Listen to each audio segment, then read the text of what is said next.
हिंदी भाषेच्या सक्तीवरून सामनातून मुख्यमंत्र्यांवर टीका करण्यात आलेली आहे। सरकारनं पहिलीपासून हिंदी ही तिसरी भाषा सक्तीची करण्याचा तुघलकी निर्णय घेतल्यानं मराठी मनं दुखावली आहेत। महाराष्ट्रात शालेय शिक्षणाचा खेळ खंडोबा झालाच अशी टीका यावेळी करण्यात आली आहे।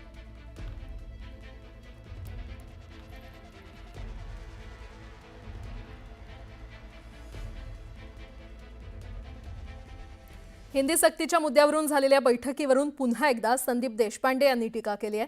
चर्चा केली तर चांगलंच आहे, मात्र देशात 3 भाषांची सक्ती नाही, मग महाराष्ट्रात का, असा सवालही त्यांनी उपस्थित केलाय।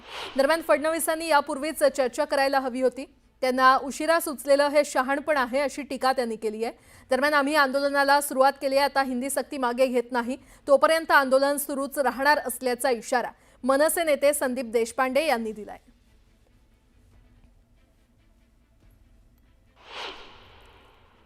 हे आधी करायला पाहिजे होतं ना, GR काढण्याच्या आधी सगळ्यांची चर्चा करायला पाहिजे होती।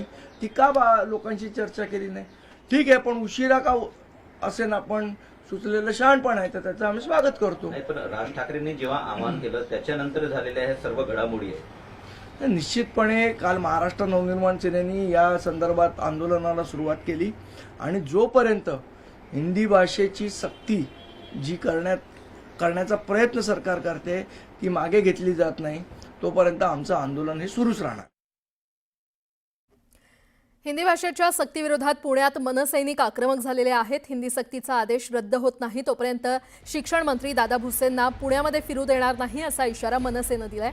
पुण्यामध्ये हिंदी शिकवू देणार नाही असा इशारा देण्यात आलेला आहे। पहिलीच्या विद्यार्थ्यांना तिसरी भाषा का हवी? आपण महाराष्ट्रात राहतो, मराठी भाषा प्रत्येक मुलाला आली पाहिजे, ती मातृभाषा आहे। हिंदी आपली ही राष्ट्रभाषा नाही, तरी पण हिंदीचा आग्रह छुप्या पद्धतीने खरं तर राज्य सरकार करत आहे। आम्ही त्याला कडाडून विरोध करत आहोत। मागच्या 5 ते 6 दिवसामध्ये आम्ही पुणे शहरातल्या प्रत्येक शाळांमध्ये माननीय राजसाहेब ठाकरे यांनी दिलेलं पत्र पोहोचवण्याचं काम केलेलं आहे। जर दादा भुसेंनी हा आदेश लवकरात लवकर पाठीमागे घेतला नाही तर मला वाटतं की जोपर्यंत आदेश होत नाही तोपर्यंत दादा भुसेंना मी पुण्यात येऊ देणार नाही। राज्यात आजपासून ई कॅबिनेट प्रणाली सुरुवात होते। सर्व मंत्र्यांना बैठकीत आयपॅडचं वाटप करण्यात येणार आहे। मंत्रिमंडळ टिप्पणी, मंत्रिमंडळ अजेंडा आता आयपॅडवर मिळणार आहे। तर पेपरलेस मंत्रिमंडळ बैठक व्हावी यासाठी मुख्यमंत्री देवेंद्र फडणवीस हे आग्रही होते आणि बैठकीतील टिप्पणी, अजेंडा लीक होऊ नये यासाठी ई कॅबिनेट जारी करण्यात आले आहे। ई कॅबिनेटचा आज पहिला दिवस आहे आणि त्यामुळे बैठकीत टॅब आणि पेपर देण्यात आलेले आहेत।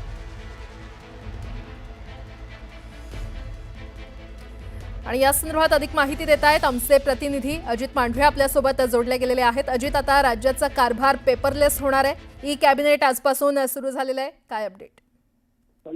पेपरलेस कारभाराकरता याआधीच म्हणजे साधारणपणे 5 वर्षापूर्वीच सरकारने जे आहे ती पुढाकार घेऊन सुरू केला होता आणि अनेक विभाग जे आहेत ते आता जवळपास पेपरलेस झालेले आहेत। पण कॅबिनेटमध्ये मंत्र्यांना आयपॅड देऊन ई कॅबिनेट करण्याचा उद्देश यामागे वेगळा होता, कारण का कॅबिनेटच्या आधीच कॅबिनेटमध्ये नेमकं काय होणार आहे, कोणत्या विषयांवरती चर्चा होणार आहे, याच्या सगळ्या गोष्टी ज्या आहेत त्या लीक होत होत्या, त्या बाहेर पडत होत्या।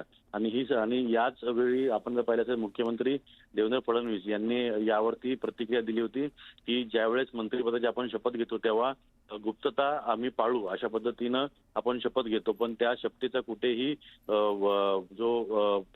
ती शपथ जी ती कोणी पाळताना दिसत नाही। यामुळेच हा सगळा निर्णय जो आहे तो गुप्तपणे घ्यावा किंवा गुप्तपणे सगळ्या गोष्टी चालाव्या आणि जे काही निर्णय होतील ते जाहीररित्या कळवले जातीलच। याच करता ज्यावेळेस मंत्री जे आहेत ते कॅबिनेटला येतील त्यावेळी त्यांच्यासमोर तो आयपॅड ठेवला जाईल। आयपॅडवरती त्यांना तिथं त्यांचे विषय जे राज्य कॅबिनेटचे ते सगळे दाखवले जातील, सांगितले जातील आणि त्यानंतरच तिथून पुढे चर्चा होईल, त्यावरती निर्णय होईल। म्हणजे कॅबिनेटच्या आधी कोणता विषय लीक होणार नाही किंवा कोणत्या विषयावरती, म्हणजे माझा विभागाचा विषय जो आहे त्या विषयासंदर्भातच तुम्हाला कॅबिनेटच्या आधी कळवलं जाईल, पण इतर विषयासंदर्भातल्या इतर मंत्र्यांना कोणतीही माहिती मिळू नये किंवा ती माहिती त्यांच्या जे कर्मचारी असतील त्यांचे पर्सनल पीए असतील किंवा ओएसडी असतील यांच्यापर्यंत ठीक आहे. पोहोचून तिथून लीक केली होत नाही, याकरता घेतलेली खबरदारी आहे असं म्हटलं तरी वावगं बरं. ठरणार नाही. अजित, असेच सोबत राहा. खरं तर आणखीन एक मोठी बातमी येते, त्या संदर्भात देखील तुमच्याशी बातचीत करायची आहे. शिक्षण मंत्री दादा भुसे हे राज ठाकरे यांची भेट घेणार असल्याचं कळतंय. हिंदीच्या मुद्द्यावर दादा भुसे हे राज ठाकरे यांची भेट घेणार आहेत. राज ठाकरे यांच्या भेटीसाठी दादा भुसे यांनी वेळ मागितलेली आहे. हिंदी भाषेसंदर्भात राज ठाकरे यांना सरकारची भूमिका समजावून सांगणार असल्याचं कळतंय. तर हिंदी विषयाला मनसेचा तीव्र विरोध आहे आणि या विषयावर सोमवारी रात्री मुख्यमंत्री यांच्या उपस्थितीमध्ये बैठक पार पडली आणि त्यानंतर आता शिक्षण मंत्री दादा भुसे हे राज ठाकरे यांची भेट घेणार असल्याचं कळतंय. पुन्हा एकदा जाऊयात, आमचे प्रतिनिधी अजित मांढरे आपल्याला अधिक माहिती देतील. अजित. नक्कीच, विशेष करून या बाबतीमध्ये ज्यावेळेस मनसेनं त्यांची भूमिका स्पष्ट केली, अगदी काल संदीप देशपांडे यांनी जे वक्तव्य केलं की विधानसभेमधले मंत्री आणि आमदार हे शंड आहेत, यांनी ज्या पद्धतीनं सभागृहामध्ये किंवा जी आर निघालण्याचा विरोध केला पाहिजे होता किंवा हे होऊन दिलं नव्हतं पाहिजे, अशा पद्धतीने वक्तव्य केल्यानंतर एकंदरच या गोष्टीवरून जे रान पेटलेलं आहे त्याच्यावरती कुठेतरी मनसेने जी आक्रमक भूमिका घेतली, यामुळे सरकारची एक प्रकारे कोंडी झालेली आहे हे यावरून स्पष्ट होतं. आणि त्यातूनच मार्ग काढण्याकरता काल रात्री झालेल्या मुख्यमंत्री, दोन्ही उपमुख्यमंत्री आणि दादा भुसे शिक्षण मंत्री यांच्या बैठकीमध्ये एक मुद्दा घेण्यात आला की सरकारनं कुठेही चुकीचं काही केलेलं नाहीये, हिंदी भाषा सक्तीची नसून मराठी भाषा सक्तीची आहे, हे राज ठाकरे यांना पटवून देण्यात यावं, याबाबत जी आहे ती चर्चा झाली होती. आणि त्यानुसार मंत्री शालेय शिक्षण जे दादा भुसे आहेत त्यांनी राज ठाकरे यांच्या भेटीची वेळ मागितली आहे. लवकरच दादा भुसे त्यांना भेटायला जाणार आहेत आणि सरकारची नेमकी भूमिका काय आहे, जो जी आर काढलेला आहे तो कशा रीतीनं आहे, त्यामध्ये सरकारची भूमिका ही मराठी सक्तीच्या बाजूनेच आहे ना की हिंदीच्या बाजूने, हे पटवून देण्याचं काम जे आहे ते सरकारचे मंत्री जे आहेत ते करणार आहेत. पण मनसेने ज्या पद्धतीने भूमिका घेतली आहे की हिंदी पर्यायी भाषा असूच नये, हा जो मुद्दा काढायचा आहे तो मुद्दा सरकार काढणार का राज ठाकरेंची समजूत काढणार, हे आता दादा भुसे आणि राज ठाकरे यांची भेट झाल्यानंतर स्पष्ट होईल. ठीक आहे अजित, अपडेट घेत राहू. तुर्तास धन्यवाद. नाशिक जिल्ह्याच्या धरण क्षेत्रामध्ये जोरदार पाऊस सध्या सुरू आहे, त्यामुळे गोदावरी नदीला पूर आलाय. अशातच जायकवाडी धरणामध्ये 11,000 क्युसेकनं पाण्याची आवक सुरू आहे. दरम्यान गेल्या 4 दिवसात जायकवाडी धरणाच्या पाणी पातळीत 5% वाढ झाली. त्यामुळे गेल्या वर्षीच्या तुलनेत जायकवाडीत यंदा समाधानकारक पाणीसाठा शिल्लक आहे.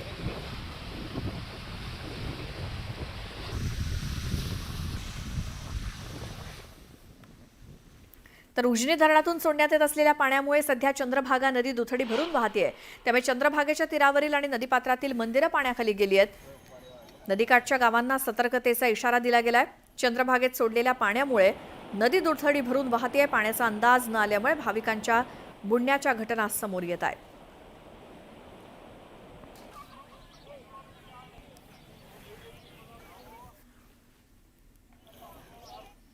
अहिल्यानगरमधील शेतकऱ्यांना अजूनही पावसाची प्रतीक्षा करावी लागते. खरीपाच्या पेरणीसाठी शेती तयार करून ठेवली आहे, मात्र पेरणी योग्य पाऊस होत नसल्यामुळे शेतकऱ्यांची चिंता वाढली आहे. मान्सूनपूर्व पावसानंतर अनेकांनी केलेल्या पेरण्या वाया जाण्याची शक्यता आहे. त्यामुळे दुबार पेरणीचं संकट शेतकऱ्यांसमोर उभं आहे.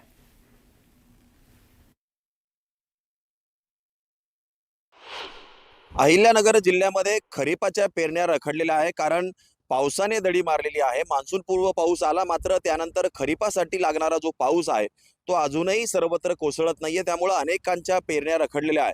मी आता राहता तालुक्यामधल्या अशाच एका शेतावरती आहे. आपण जर बघितलं तर नांगरणी झालेली आहे, मशागत झालेली आहे, मात्र पेरणी योग्य जो वापसा आहे तो अजूनही झालेला दिसत नाहीये. आणि आपण जर शेताची परिस्थिती बघितली तर अजूनही सगळे शेत जे आहे ते कोरडं आहे. त्यामुळं वापसा नसल्यानं पेरणी केली जात नाहीये. जिल्ह्यामध्ये साधारणतः 7.5 लाख हेक्टरवरती खरीपाची पेरणी होत असते आणि मान्सून पूर्व पाऊस जेव्हा झाला तेव्हा अनेकांनी पेरण्या केलेल्या आहेत. साधारण 15 ते 20% लोकांनी पेरण्या देखील केलेल्या आहेत. मात्र त्यांना देखील आता पावसाची प्रतीक्षा आहे, कारण जर पाऊस झाला नाही तर ज्यांनी पेरण्या केलेल्या आहेत त्यांना देखील दुबार पेरणी करावी लागू शकते. जिल्ह्यामध्ये सोयाबीन असेल, कापूस असेल, भुईमूग असेल, तूर असेल, मोठ्या प्रमाणामध्ये त्याचं उत्पादन केलं जातं आणि राज्यातला बराच मोठा वाटा जो आहे तो अहिल्यानगर जिल्ह्यातला असतो. मात्र यावर्षी अजूनही सर्वदूर पाऊस होताना दिसत नाहीये. त्यामुळं लाखो हेक्टरवरच्या ज्या पेरण्या आहेत ते रखडल्याचं चित्र जिल्ह्यात बघायला मिळतंय. हरीश दिमोटे, न्यूज 18 लोकमत, अहिल्यानगर. आणि आता या संदर्भातली पुढची बातमी बघूयात. नाशिक शहरामध्ये जून महिन्यामध्ये गेल्या 23 दिवसात 315 मिलीमीटर इतका पाऊस कोसळला आणि या पावसानं 2017 सालचा विक्रम मोडीत काढलाय. जिल्ह्याचा धरणसाठा 43% जाऊन पोहोचलाय.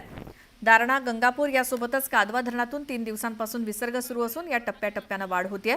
गंगापूर धरणातून रात्री पाण्याचा विसर्ग 6160 क्युसेक इतका करण्यात आल्यामुळे रामकुंड परिसरात पाण्याच्या पातळीत वाढ झाली असून पुराची ओळख म्हणून समजल्या जाणाऱ्या दुतोंड्या मारुतीच्या छातीपर्यंत पाणी येऊन पोहोचलंय.